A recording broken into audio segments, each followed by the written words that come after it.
잠깐 기도하겠습니다. 사랑의 하나님 감사합니다. 이제 저희들 사순절을 앞에 두고 오늘 변화산에서 변형하신 예수님의 모습을 만납니다.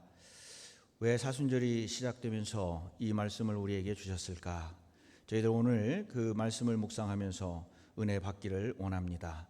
하나님께서 우리에게 또 제자들에게 주시는 말씀 가운데 예수 그리스도를 통하여 우리가 힘을 얻고 소망을 가지고 용기를 가지고 살아가게 하여 주시옵소서. 오늘도 주님께서 함께 하시고 성령으로 인도해 주시는 것을 믿사오며 우리 주 예수 그리스도의 이름으로 간절히 기도하옵나이다. 아멘. 네, 오늘 하나님의 은혜와 인도하심이 이 자리에서 또 영상을 통해서 예배드리시는 모든 분들께 함께 하시기를 간절히 축원을 드립니다. 오늘은 아까 처음에도 말씀드린 것처럼 우리가 산상변모주일이라고 그렇게 부르는 주일입니다.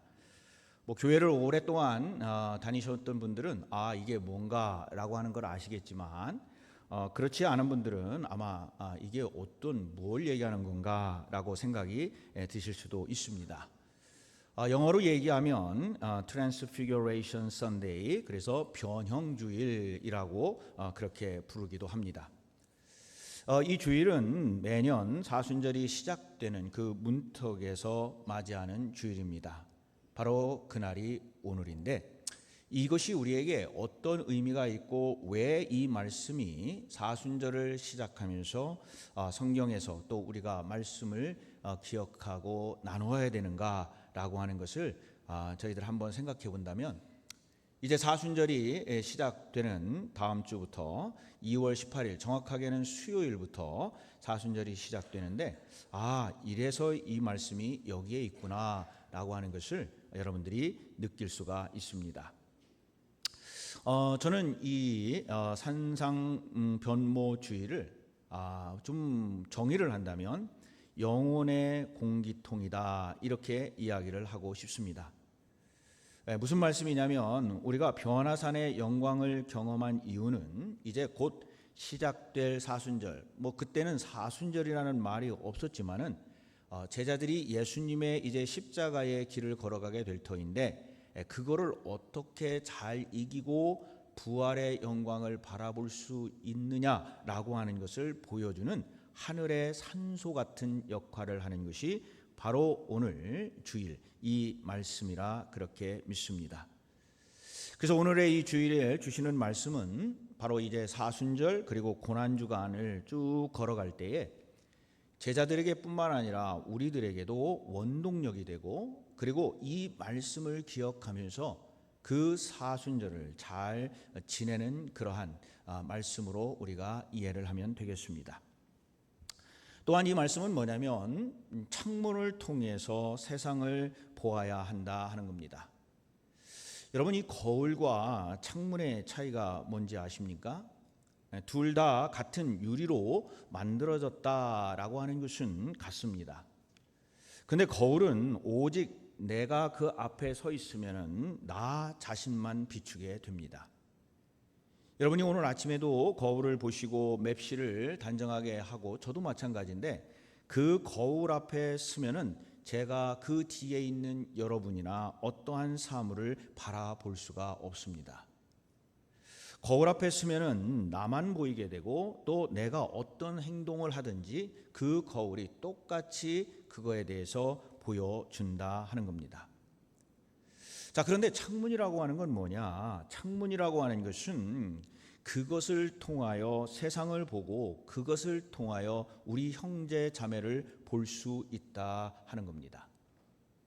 그래서 창문을 통해서는 내 자신을 바라볼 수는 없지만, 그러나 이 창문을 통해서 우리는 세상을 보고 세상을 이해하고 세상과 함께 교통하면서 살아갑니다. 자, 그러면 똑같은 유리로 만든 것인데 어떠한 차이가 있을까요? 바로 그것은 저 유리 뒤에 은 혹은 알루미늄을 칠했느냐 칠하지 않았느냐라고 하는 차이입니다. 그래서 우리가 오늘 묵상하는 이 변화산의 사건, 이 말씀은 우리 영혼의 유리 뒤에 뭔가를 덕지덕지하게 붙여놓는 그러한 세상을 보는 자기 중심적인 은칠의 그런 것이 아니라 그 모든 것을 성령으로 녹여내고 그 창문을 통해서 나만 보이는 그 거울 같은 인생이 아니라 그 창을 통해서 하나님을 만나고 예수님을 만나고 그리고 세상을 바꾸는 그러한 변화의 본질, 바로 그것을 경험하자 하는 겁니다. 자, 우리가 오늘 본문을 보면은 베드로가 마가복음 8장 29절에서 예수님께 뭐라고 말씀하냐면, 우리가 오늘 읽은 그 본문 조금 앞쪽에 보면은 주는 그리스도이시니이다 이렇게 이야기를 합니다. 자, 여기에서 보면은 주는 그리스도이십니다라고 고백을 하고 그 고백이 있은 후 바로 9장 오늘 읽은 첫 번째 구절에 보면은 엿새 후에 바로 그 사건, 무슨 사건입니까? 변화산의 사건이 일어났다라고 기록을 해놓습니다. 자, 그러니까 이 변화산의 주님의 영광은 이제 이렇게 고백을 하고 난 다음에 그리고 무엇인가로 가게 되는 그 전환점에서, 즉 뭐냐면 십자가의 순환이 이어지는, 고난이 이어지는, 그리고 승리의 부활과 승천이 있는 그곳으로 가는 바로 그 기점에 이 변화산의 사건을 예수님이 제자들에게 보여주시는 것입니다. 또한 이것은 제자들에게만 보여주는 것이 아니라 이제 사순절에 접어드는 우리에게도 어떻게 사순절을 지내야 될까, 즉 하나님 나라에 대한 소망을 확실히 가지도록 그렇게 말씀을 하고 계십니다. 자, 이 예수님의 변형은 곧 우리 성도님들과 예수님과 같이 변화할 수 있다라는 것도 또한 보여주고 있습니다. 사도 바울은 고린도후서 5장 17절에 뭐라고 이야기를 하냐면, 그런즉 누구든지 그리스도 안에 있으면, 잘 들으셔야 됩니다. 그런즉 누구든지 그리스도 안에 있으면 새로운 피조물이라, 이전 것은 지나갔으니 보라 새 것이 되었도다라고 고백을 하고 말씀을 합니다. 자, 우리가 새로운 삶을 살아가고 그리고 새로운 피조물이 되는 것은 거기에 뭐 하나의 조건이 있는데, 그 조건이 뭐냐면 누구든지 그리스도 안에 있으면이라고 이야기를 합니다. 다른 어떤 것을 원하지도 아니하시고 다른 어떤 조건을 달지도 아니하시고 그리스도 안에 있으면 예수를 믿는 사람들은 변화하여 새로운 사람이 되고 새로운 피조물이 되고 새로운 존재가 된다 하는 겁니다. 근데 사실 우리는 이 변화하는 거를 혹시 좋아하십니까? 많은 사람들이 이 변화해야 된다, 바뀌어야 된다 스스로 이야기를 하는데, 이 변화하는 거에 대해서 그렇게 별로 좋아하지 않는 이들도 있다 하는 겁니다. 한번 여러분 우리 자신을 한번 생각해 보시면, 저도 마찬가지인데 이 머리 스타일 하나 바꾸는 것도 아마 거의 대부분 많은 분들이 오랜 기간 같은 머리 스타일로 평생을 살아가는 분도 있다는 겁니다. 머리 스타일 하나 바꾸는 것도 힘들고요. 또 옷 색깔, 자기들이 좋아하는 옷 색깔도 바꾸는 것을 그렇게 변화되는 것을 좋아하지 않습니다. 여러분 스타일은 어떤가요? 스타일도 거의 바뀌지 않습니다. 누군가의 이름을 생각하고 누군가의 얼굴을 생각하면 그 사람의 옷에 좋아하는 색깔 그리고 스타일 거의 다 똑같기 때문에 우리가 금방 그 사람의 이미지를 생각할 수 있다 하는 겁니다. 그래서 우리는 변화해야 된다고 하지만 익숙한 것을 좋아하고, 어쩌면 우리들 안에서 변화보다는 그냥 그곳에 스테이하는 것을 좋아하는 모습도 찾아볼 수가 있습니다.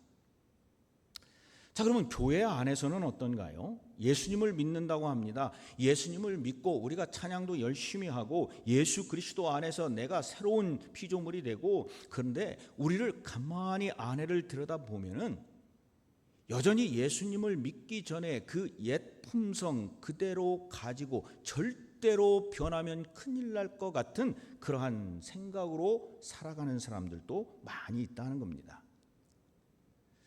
그래서 옛사람 삶의 방식을 고집하는 경우도 있고, 그리고 교회가 어떤 사회학자가 이야기할 때 교회처럼 변화하기가 어려운 곳은 없다라고 이야기를 해요. 여러분, 우리가 가지고 있는 찬송가를 보면요, 거의 200년, 300년 전에 지어진 찬송가가 대부분이에요. 근데 우리는 그거의 찬송가를 뭐 하나 복음송 어떤 것으로 바꾸자고 그러면 얼마만큼 저항들이 쏟아지는지 모릅니다. 아니 뭐 거기까지 갈 것도 없이 한번 여러분이 앉아 계신 자리를 보세요. 여러분들은 왜 매 주일 같은 자리에 같은 줄에 앉으실까요?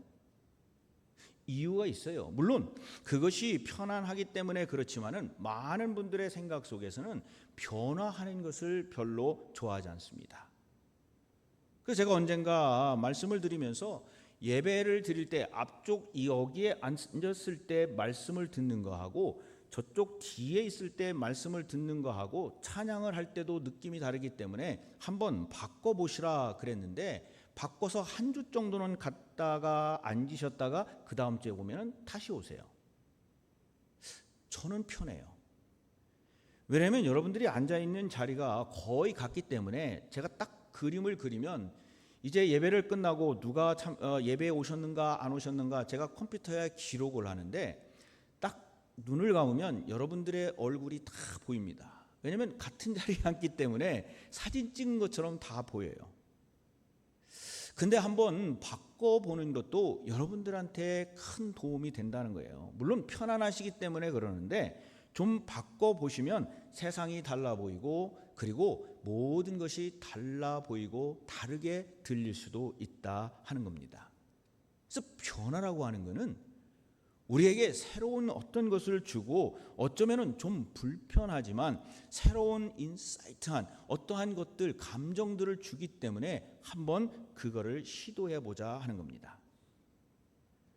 자, 그러면 오늘 어떻게 이 사순절이 오기 전에 이 말씀을 통해서 우리는 변화해야 될까 하는 겁니다. 자, 오늘 말씀을 보면은 뭐 다 아시는 말씀인데, 예수님께서 제자들 중에서 베드로와 야고보와 요한, 이 사람들은 인서클, 그 자기들과 열심히 같이 일했던 사람들인데 이 세 사람을 같이 산으로 올라가서 변화하게 됩니다. 3절 말씀에 어떻게 되냐면 변화를 했는데 이렇게 변화했다 합니다. 그 옷이 광채가 나며 세상에서 빨래하는 자가 그렇게 회개할 수 없는 만큼 매우 희어졌더라. 놀라운 변화가 일어났습니다. 자, 그런데 왜 이 변화가 일어났을까 하는 거예요. 왜 예수님은 아까도 조금 언급을 했습니다만은 왜 이때 이 순간에 이러한 변화를, 그것도 다 제자들이 있는 가운데가 아니라 3명의 제자 베드로와 야고보와 요한을 데리고 가서 그곳에서 변화한 그러한 모습을 보여줬는가 하는 거예요.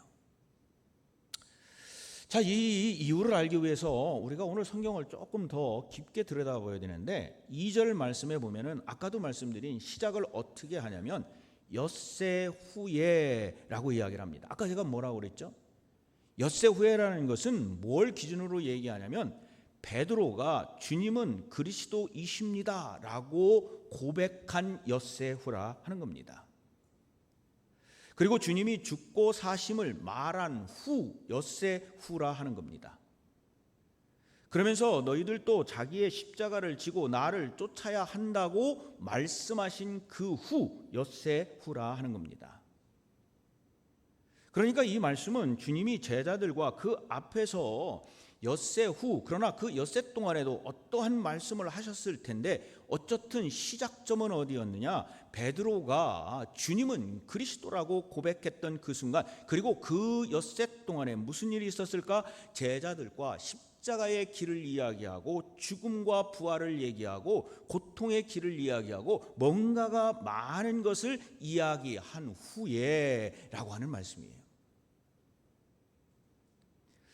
그래서 예수님은 그 산으로 올라가서 3명의 제자들에게 영광된 모습을 보여줍니다. 아무도 생각하지 못했고 아무도 경험해 보지 못한 일들을 예수님이 그 제자들에게 보여주는 거예요. 그리고 기록하게 만든 겁니다. 제자들에게 용기를 주고 담대함을 주고 기쁨을 주고 십자가 후에 영광스러운 모습, 그 이후 부활 승천하실 때의 모습이 이런 모습이다라고 하는 것을 이 제자들에게 미리 보기로 보여준 겁니다. 그래서 고난의 길을 걷는다 할지라도 사명을 가지고 끝까지 가라, 그 제자들에게 이제 슬픔에 잠기게 되고 그리고 괴로워하게 되고 36개 주량량을 칠 이 제자들에게, 그들에게 그래도 끝까지 예수를 믿고 힘을 가지고 살아가라 라고 하는 것을 먼저 보여주는 겁니다.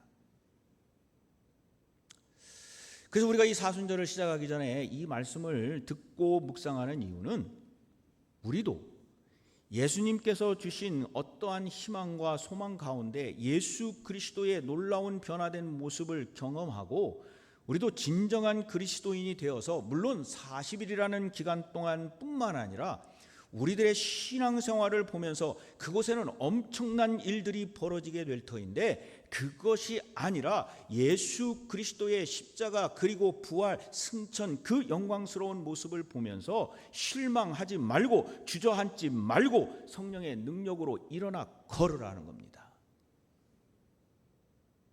바로 이것이 오늘의 말씀의 핵심이에요. 그래서 이 변화를 위해서 베드로와 요한, 야고보에게 보여주시면서 오늘의 말씀을 이어가게 됩니다. 자, 그러면 우리는 어떻게 그 예수님의 그 변화된 모습을 통하여 우리가 그것을 경험할 수 있을까? 오늘 이 말씀을 보니까 첫 번째로 보는 것은 주님과 함께 있어야 된다 하는 거예요. 물론 밑에 있었던 제자들은 어떠한 이유에서든지 같이 올라가지는 못했지만 나중에도 이 이야기를 들어서 이들도 변화하지만, 그러나 이 세 사람, 그들은 주님과 함께 있었기 때문에 처음에는 좀 얼떨떨했지만 그들이 변화한 삶을 살아갔다는 거예요. 그래서 뭐냐? 주님과 함께 있어야 된다는 거예요. 그래서 어쩌니 저쩌니 해도 우리는 예수 그리스도를 붙들고 살아가야 돼요. 우리가 어려움이 있든 즐거움이 있든 예수 그리스도를 놓치면 안 됩니다. 하나님을 놓치면 안 돼요. 하나님의 영광을 바라보면서 변화한 삶을 살기를 원하시면 간단합니다. 예수님을 붙들고 살아가는 거예요. 그러면 그 예수님을 붙들기 위해서 뭘 해야 되느냐? 더 간단한 방법이 있는데 기도하는 겁니다. 기도를 통해서 하나님의 임재하심을 내가 느끼게 되고, 기도는 하나님과 함께하는 것이고, 그리고 하나님의 임재함 속으로 내가 들어가는 거예요. 그리고 그 하나님의 영광을 우리도 보고 그리고 느끼며 가는 것이 뭐냐? 기도라는 거예요. 자, 오늘 본문을 보면은 예수님과 세 제자들이 산에 올라간 이유에 뭐예요? 캠핑하러? 아니에요. 뭐 신선한 공기, 야호 이거 하러 올라갔을까요? 아니에요. 왜 올라갔을까요? 처음에 이거를 보면은 무슨 거기에서 변화하려고 올라간 것도 아니고 엘리야와 무슨 뭐 모세와 누구를 만나려고 올라갔다기보다는 뭐하러 올라가셨느냐? 기도하러 올라가신 거예요. 기도하러. 같은 내용이 있는 누가복음 9장 28절과 29절에 보면은 이 내용이 더 정확하게 기록이 되어 있습니다. 제가 읽어드리겠습니다. 이 말씀을 하신 후 8일쯤 되어 예수께서 베드로와 요한과 야고보를 데리고 뭐하러요? 시작. 뭐하러요? 기도하시러 산에 올라가사 기도하실 때에 용모가 변화하고 그 옷이 휘어져 광채가 나더라. 누가복음이 더 정확하게 기록을 해놨어요. 자, 예수님이 세 제자를 드리고 뭐하러 올라가셨다고요? 기도하러 올라가셨다는 거예요. 그리고 그의 임재하심, 기도하실 때 하나님의 임재하심으로 그가 어떻게 되었다고요? 용모가 변화하였다라고 그렇게 누가복음은 기록을 해놨어요. 아하. 물론 마가복음은 성경 그 복음서 중에도 간단하게 기록되기 때문에 이러한 내용들을 생략했는지 모르지만은 누가복음은 기도하러 올라가셨고 그 기도하는 중에 변화가 생겼다 하는 거예요. 놀라운 일입니다. 우리는 흔히 기도할 때에 뭘 주세요 해서 하나님으로부터 응답을 받는 것, 뭐 그거 나쁜 거 아니에요. 잘못된 것도 아니에요. 근데 이것보다 더 중요한 게 있는데, 기도, 오늘 말씀을 보니까 기도라고 하는 것은 하나님과 예수님과 성령과 내가 함께 하는 거예요. 함께. 그래서 기도라고 하는 것은 예수님께서 변화산에서 제자들에게 기도하고 그리고 깨어 있으라고 말씀하시고 본인이 기도하실 때에 변화된 것처럼 우리도 하나님과 함께, 예수님과 함께 기도하고 기도함으로 인해서 우리도 변화될 수 있다 하는 겁니다. 아멘이세요? 이게 중요한 거예요. 그래서 기도함으로 하나님과 함께 있고 예수님과 함께 있는 거. 그리고 우리가 꼭 놓치지 말아야 될 것은 그곳에서 주님의 음성을 들어야 합니다. 자, 이 세 제자가 어떻게, 언제 주님의 음성을 들었습니까? 변화된 주님의 모습이 모세와 엘리야와 더불어 있고 그 난 후에 그 음성을 들었다 되어 있어요. 자, 아시다시피 모세와 엘리야는요, 구약 시대에 아주 중심적이고 그리고 핵심을 이루는 인물들 아닙니까? 모세는요, 율법을 대표하는 인물이고 엘리야는 선지자를 대표하는 인물입니다. 이 두 인물이 예수님과 함께 있었다는 거예요. 그것이 그 이야기를, 그 모습을 보고 난 다음에 제자들이 이제 음성을 듣기 시작을 합니다. 그러면서 베드로가요, 놀래가지고 뭐라고 그러냐면 5절에 이렇게 이야기를 해요. 납비여 납비여, 우리가 여기 있는 것이 좋사오니. 이제 이 모습을 보니까 저 세상으로 내려가는 것이 뭐예요? 아니, 싫은 거예요.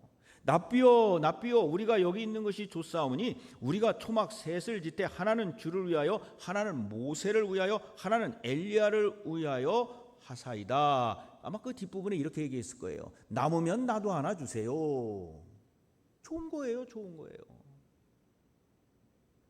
근데 이 모습을 보기 전에 우리가 잘 봐야 될 성경 구절이 있습니다. 베드로가 왜 이 말을 했는가? 물론 자기가 이곳이 좋으니까 여기에서 여기에서 머물렀으면 좋겠다라고 생각해서 했지만 아니에요. 누가복음 9장 32절에 보니까 베드로가 졸다가 결국 앞에서 이야기하는 어떤 이야기도 듣지 못하고 깜짝 놀래가지고 이야기를 한 거예요. 누가복음 9장 32절에 뭐라고 되어 있느냐? 베드로와 및 함께 있는 자들이 깊이 졸다가 온전히 깨어나 예수의 영광과 및 함께 선 두 사람을 보더니, 그러니까 그 앞에 무슨 일이 벌어졌는지 이들은 몰라요. 왜요? 졸았다니까. 졸다가 보니까 지금 일어나가지고 엉뚱한 소리를 하는 거예요. 뭐 천막을 3개 짓고 뭐 너도 좋고 나도 좋고 여기서 함께 삽시다. 뭐 이 말을 지금 하고 있는 거예요. 엉뚱한 말을 합니다. 자, 그러니까 거기에서 보다 못한 하나님이 음성을 내보내는 거예요. 그게 어디냐? 7절입니다. 7절이에요. 자, 우리 다 같이 한번 읽어보실까요? 시작. 마침 구름이 와서 그들을 덮으며 구름 속에서 소리가 나되 이는 내 사랑하는 아들이니 너희는 그의 말을 들으라 하는지라. 아멘. 하나님께서 개입을 하신 거예요. 하나님께서 직접 예수님이 메시아인 것을 이들에게 알려줍니다. 그리고 하나님의 아들인 것을 이들에게 알려줍니다. 그리고 증거해 주시고 음성을 들려주세요. 그리고 하나님의 아들임을 이야기합니다. 아하, 여기에서 말씀하는 게 있어요. 우리는 주님께서 깨어있어 기도해라 그랬고 그렇게 말씀하셨는데, 우리는 그러면 그 기도하는 첫 번째 이유는 알겠는데 두 번째는 뭐냐? 주님의 음성을 듣기 위해서 하나님의 말씀으로, 그리고 그 음성을 들을 때 우리는 변화한다 하는 거예요. 베드로도 마찬가지였어요. 그래서 우리는 항상 기도하면서 주님의 말씀을 듣기를 간절히 갈망하고 간구해야 됩니다. 주님 말씀하여 주시옵소서. 주님 말씀하여 주시옵소서. 그리고 마지막으로 보면은 예수님의 십자가 사건 후에 영광을 봐야 됩니다. 이게 무슨 말일까? 자, 예수님의 변화산의 경험 후에 기록되어 있는 말이 오늘을 읽지는 않았습니다만은 9장 31절에서 32절에 보면은 엄청난 일들이 기록되어 있습니다. 자, 우리 한번 읽어보실까요? 시작. 인자가 사람들의 손에 넘겨져 죽임을 당하고 죽은 지 3일 만에 살아나리라 하는 것을 말씀하셨기 때문이더라. 그러나 제자들은 이 말씀을 깨닫지 못하고 묻기도 두려워하더라. 이게 무슨 말이에요? 그런 두려움이 있는 그 베드로가 그리고 거기에 있는 제자들이 이 십자가 후에 있을 부활의 승천 재림할 영광을 이제 미리, 아까도 말씀드렸지만 미리 보여줬다 하는 거예요. 그러면서 하나님이 말씀하시는 7절 우리가 읽었죠. 이는 내 사랑하는 아들이니 너희는 그의 말을 들으라 하신 말씀에 대해서 확정적으로 이 말씀을 해 주십니다. 그러면서 그들이 변화하는 것을 이제 나중에 볼 수가 있어요. 여러분, 이 제자들이요, 처음에는 예수님이 고통당하고 십자가에 못 박혀 돌아가시고 그럴 때 전부 다 도망갔어요. 뭐 도망간 정도가 아니잖아요. 예수님이 제자라고 하는 거를 막 그냥 그 수제자라고 하는 베드로는 막 그냥 부인해 버립니다. 그런데 그 이후에 이 베드로와 제자들이 이제 정신 차리고 그리고 예수님을 만나고 부활하시 그러면서 그들이 이제 변화하기 시작을 해요. 그런데 이 변화했을 때에 그들이 기억했던 것이 뭐냐면 이 변화산의 사건이었습니다. 그래서 그들은 땅 위에서 살아가면서 자기를 부인하고 십자가를 지고 거꾸로 지고 순교하고 그리고 선교지로 가서 순교하며 그들의 삶을 살아갑니다. 왜냐하면 이제 그들이 알았던 거예요. 그리고 변화했습니다.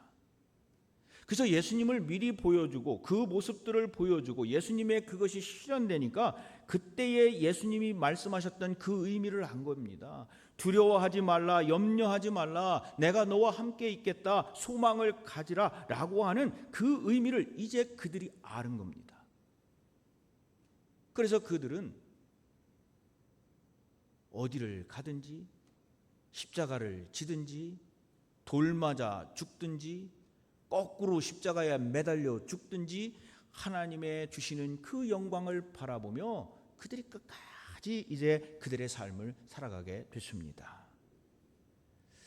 이제 2월 18일 저희들 이번 오늘 수요일부터 제2수요일로 시작돼서 사순절로 접어 들어가게 됩니다. 아마도 제가 볼 때 우리의 기독교 신앙의 절기 중에 이때가 가장 중요한 것 같아요. 정말 이 사순절 기간에 우리가 인내도 해야 되고요, 자신을 변화하기 위해서 포기도 해야 될 게 많아요. 그리고 십자가를 지기 위해서 골고다 언덕을 올라가셨던 그 예수님을 기억하고 그 전에 변화산의 예수님을 기억하면서 그 영광을 기억하면서 끝까지 예수님을 따라가는, 그리고 나의 십자가를 지고 예수님을 따라가는 모습도 우리가 보여줘야 될 줄로 믿습니다. 그리고 우리는 우리의 살아가는 삶의 자리 Here and Now, 바로 이곳에서 여기서 지금 우리의 사명을 감당하며 살아가는 것, 바로 그것이 우리에게 주어진 사명인 줄로 믿습니다. 말씀을 마치면서 한 가지 이야기를 나누고 마치려고 합니다. 어느 깜깜한 밤에 한 눈 먼 사람이 한 손에는 지팡이를 짚고 한 손에는 등불을 진 채 길을 가고 있었어요. 저 모습을 보고 있었던 어떤 사람이 이 사람이 앞을 보지 못하는 사람인 걸 아는데, 그래서 그 사람한테 가서 이상하게 여겨서 물어봤다는 겁니다. 아니 선생님, 앞을 보지도 못하는데 왜 이 등불을 들고 가시는지요? 선생님은 앞을 보지 못하기 때문에 이 등불이 필요하지 않는 거 아닐까요? 아마 이런 의미였던 것 같아요. 그때 이 등불을 들고 가던 이 앞을 보지 못하는 사람이 이렇게 대답을 했습니다. 이 등불은 나를 위한 것이 아니라 마주오는 사람이 나를 보고 부닥치지 않게 하려는 것입니다. 그리고 그 사람이 이 빛 덕분에 길을 잘 찾을 수 있다면 그것으로 나는 충분합니다. 사랑하는 성도님들, 변화산에서 우리가 얻은 은혜의 빛은 나 혼자 간직하는 게 아니에요. 여기에서 오늘 예배를 통해서 받은 은혜가 있다고 한다면 그것은 나 혼자 은혜 받았네 라고 끝내는 것이 아닙니다. 이제 우리는 그 은혜 받은 그 곳에서 어떻게 해야 되느냐? 산 아래로 내려가야 됩니다. 그리고 이 사순절 기간에 특별히 우리에게 가져야 될 것은 우리가 주님으로부터 받은 그 은혜, 그 빛을 들고 이제는 세상으로 나아가서 이웃을 배려하고 세상 사람들의 이야기를 듣고 그리고 그 소망의 빛을 따뜻하게 비춰주는 등불의 역할을 해야 되는 것이 우리의 사명인 줄로 믿습니다. 오늘 주님이 말씀하신 이 모든 것, 그리고 보여주신 것, 그리고 변화산의 이 엄청난 일들이 여러분의 삶 속에서 여러분을 변화시키고 우리를 변화시키고 그리고 세상을 변화시키는 빛과 소금의 역할을 감당하기를 주님의 이름으로 간절히 축원을 드립니다. 이 시간 저희들 말씀을 생각하면서 잠깐 통성으로 기도하기를 원합니다. 주님, 저희가 이제 사순절의 기간으로 접어들게 되는데 저희들 주님 앞에서 이 변화산의 영광을 바라보면서 우리도 변화하고 예수 그리스도와 함께 저희들 살아갈 수 있도록 하나님 도와주시옵소서. 또 저희들 주님이 주신 은혜 그 빛을 가지고 세상으로 나아갈 수 있도록 하나님 도와주시옵소서. 이 시간 저희들 잠깐 통성으로 함께 기도하시겠습니다. 함께 기도하십니다. 하나님 감사합니다. 하나님께서 저희들을 불러주셔서 오늘 예배에 참석하고 함께하고 주님의 말씀을 듣고 변화할 수 있도록 하나님 도와주심에 감사를 드립니다. 특별히 우리가 변화산의 이 이야기를 통해서 아버지 하나님 우리 예수 그리스도의 이 변화산의 이야기를 통해서 우리가 영광을 바라보고 오직 주님을 향하여 나아갈 수 있도록 하나님 우리를 붙들어 주시옵시고 용기 주시옵시고 인내 주시옵시고 하나님의 말씀으로 다시금 살아갈 수 있도록 하나님 붙들어 주시옵소서. 우리가 이제 저희들 사순절로 접어들면서 하나님의 말씀 가운데 용기를 얻고 아버지 하나님 묵상하고